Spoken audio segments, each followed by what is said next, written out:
What's up, y'all? It's Jay Midnyte, aka Midnight Hustle. You know what I'm saying? And today I want to talk about the end and the death of mainstream media, dinosaur media. The days of picking our talent, picking the independents and the people that build it up from the bottom, build their own voice or build their own skills, whether it's sports or being an artist or whatever it is, fashion, and then signing them off to a big corporation like Disney or ESPN or Universal Music Group, and then exploiting them, and then they can't pass no real wealth down. And if they do, they're under control, and they gotta play a political point, they gotta toe the line, tiptoe politics and all that, and can't be themselves. That's over. And I want to give a shout out to the front runners in sports and media doing this right now, coming up independent, and that's Camron and Mase, Cam and Mase. It is what it is podcast, because they kill it, and they make sure to let them know, like Skip Bayless, he's like the main one, culture vulture. You know what I'm saying? Like his whole show. But let Cam do the talking, because it's so funny, yo. Cam be going in on him. Him and Mase are stupid about this. You know how it is, murder man. Listen, he trying nigga trying to stir the pot, man. He can't, it's not. You got to realize Skip found lightning in the bottle twice with Stephen A. Smith and Shannon Sharp, and the new cast that he has is not matching the energy of the old. Mm-hmm. Stephen A. Smith came in when they started years ago. He was loud, articulate. He knew what he's talking about. He had a little bit of personality. A lot of people forget how Shannon started on Undisputed. Yeah. He came in smoking weed, smoking Black and Mouse, wearing goat mask on his face for LeBron James, jerseys, drinking Hennessy in the morning. He was on nigga time. Then he got the do-rag. With a do-rag on. Yeah. It was, niggas forget that because he like elevated to where he not doing that shit no more. But at the end of the day, Skip was cold. More nigga shit. More nigga. Black and Mouse. Yeah, more nigga. Give me more nigga. Give me more nigga. Pause. You know what I'm saying? So it's going to be hard for Skip to try and match Shannon or Stephen A.'s personality. And I'm not saying that he ain't got people up there that know what they're talking about, but it's a difference between knowing what you're talking about, having personality, and putting those two together. It's not. So you see what I'm saying? Skip Bayless is like a representation or a personification of old mainstream media. So what's happening is he's shuffling through a bunch of niggas trying to get the same thing he had before. But Shannon's gone now, and he's independent. He's blowing up. See, that's the talent that we got and that we're capitalizing on to build for ourselves. Now we control our own narrative, and this is like natural for us. So when we get in conversations in real life about sports and all that, if they had a camera on people from our environments all the time, like it's live streaming all day. It's over for mainstream media. They can't match what we do. So we got to give a shout out to Cam for that. And let's hear what Mase had to say, because Mase going to double it up. You know what I'm saying? It's a difference between knowing what you're talking about, having personality, and putting those two together. It's not going to be easy. That's what I was thinking about Paul Pierce. He'll do the Black and Mouse and all that, the drinking. Yeah, Paul will come up with some bitches. Yeah. Yes, you just got to let him do it. Skip, pause. You got to let him come in there with whoever he got fired with. He got fired from ESPN because he had the strippers. No, that's what I was saying. Let him come in with the same group. Yeah, but see the thing. Go crazy. Yeah, I like that. What I'm saying is when Skip do an interview, right? Mm-hmm. If you talk to whoever, you think like, yo, what's the most nigga shit you think you could bring to the table? Because Shannon had Black and Mouse, and we what you got? How niggerific can you be? You ain't got no moves. What can we do with this nigga? I want you on the show, but what niggerific thing can you do? I wonder how that goes. Yo, you smoke Newports? He said, man, Lil Wayne rap. What do you have? What's your thing? Mm-hmm. Well, you know, I had the strippers that got fired with the strippers. Yeah. You can find them hoes? Where them hoes at? Bring them in. Let me see the hoes. That's how you go viral, Skip. The invoice is coming if you use it. Yeah. Paul is our guy. Paul. Yeah. Paul, I wish Paul would have came and visited us. I had a conversation with us because when Paul was up here, Paul was very entertaining, man. Yeah. He was very entertaining. Yo, Paul, I wish I knew you was out there, you know, willing to take a job because, no disrespect, we could have talked, man. Yeah. We could have talked, man. Definitely. And see, that's the thing. Now, when you got your own platforms and you own your own content, we can take the talent for ourselves and build it the way it's supposed to be built. And then that means you can get the right deals for yourself. You have the negotiating power now. You're not just looking to them for a job. You know what I'm saying? And with the way that content is being consumed now, it's not people watching ESPN at home really like that. People got phones. You know what I'm saying? People got podcasts. People use social media. That's where most of their news is coming from. And that's what I'm going to go to next. I'm going to show y'all how, with the numbers and the facts, how it's changing so that the individuals with social media can control narratives now. Meaning, remember when they were telling you certain lies about injections, you know what I'm saying? Remember that? Yeah. And they told you it was misinformation? Guess what? All of that was true, right? So let's go. Non-establishment, Lyndon Johnson, Democrat, establishment, do it. Less of you, boom. More of you. How wonderful and easy it is to deal with a Lyndon Johnson. Mm-hmm. You're annoying, Kennedys. Let's get rid of these guys. Trump versus take any of these big Republican last names right now. Who is this guy? Dude, you are super difficult to work with. You don't listen to anybody. Let's get these guys. Yeah. Nikki Haley, what a wonderful, fantastic candidate she is. And what districts does she win? What states does she win? You ready? Vermont, Bernie Sanders, the only man wearing a mask in the State of the Union last night. And DC. Okay, those are the two places she wins. She's a Democrat. So right there, Patrick Bet-David was talking about how because there's establishment media, ABC, Fox, whatever, CNN, MSNBC, they're basically picking the candidates for you. They're like, no, we don't like Kennedy, so we're not gonna even show him on TV that much. You know what I'm saying? We're gonna elevate Joe Biden, who doesn't even debate, and then we're gonna pump Donald Trump on the other side, and that's who y'all gotta decide between. And the fact is, now that we have all this access to different platforms and different information from different people, it's a lot of us that we just like, I ain't even playing the game. You know what I mean? Because we know it's rigged. So that was actually the wrong clip. I wanted to play that after what I'm about to play now. Watch this.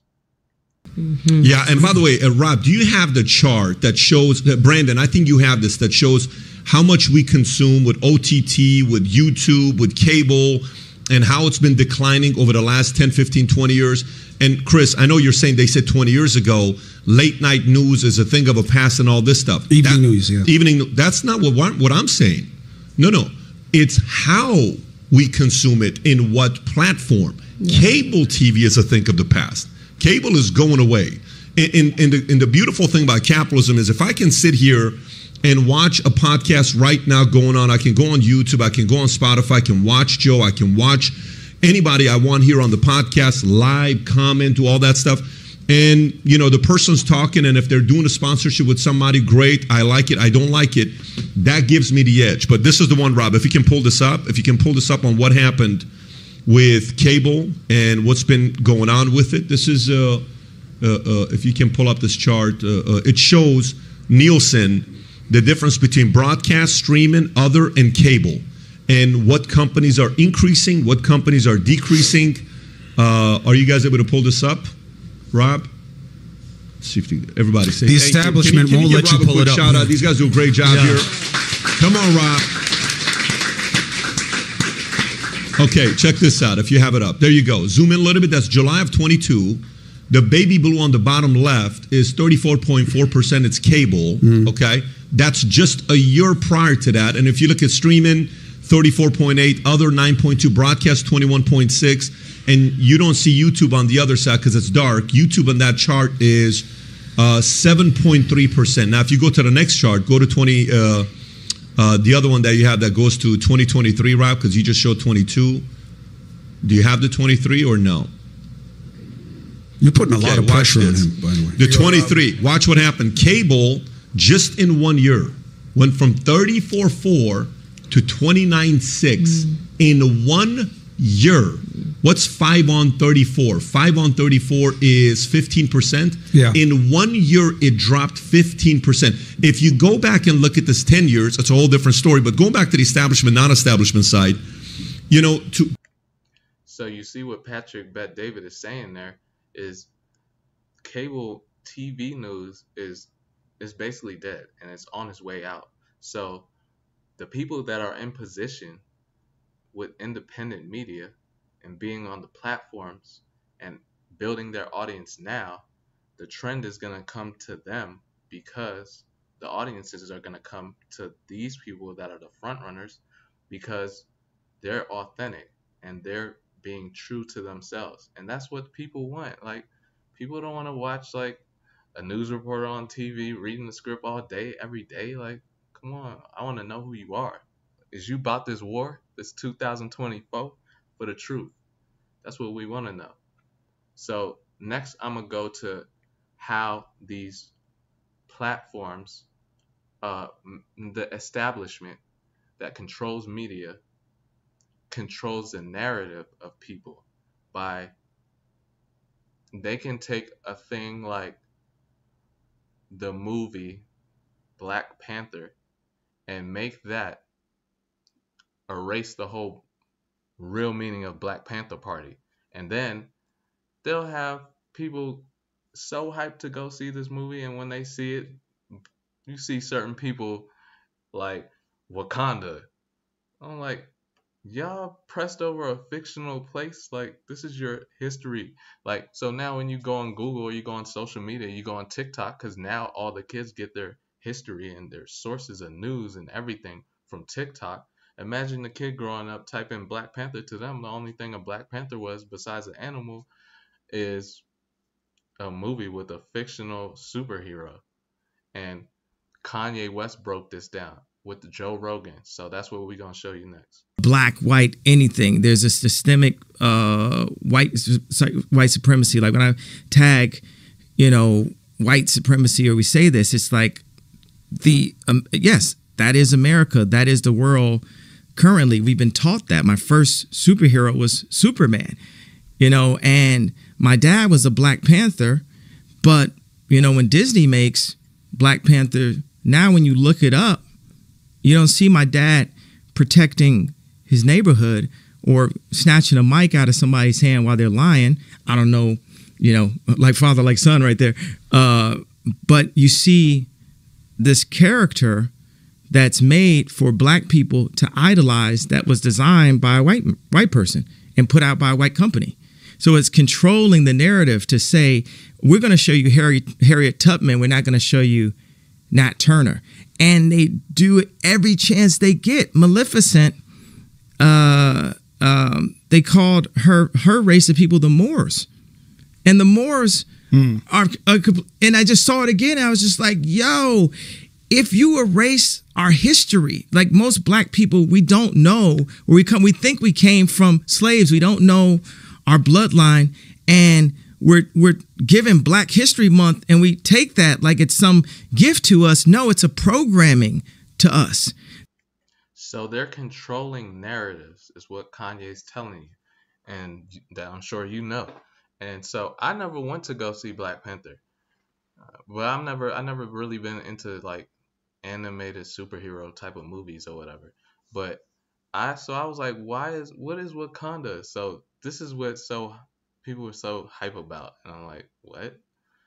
Wakanda, officially known as the Kingdom of Wakanda, is a small isolationist landlocked country located in Africa, surrounded by mountain ranges and a thick jungle. It is one of the most technologically advanced nations on Earth, known for its rich deposits of the element vibranium.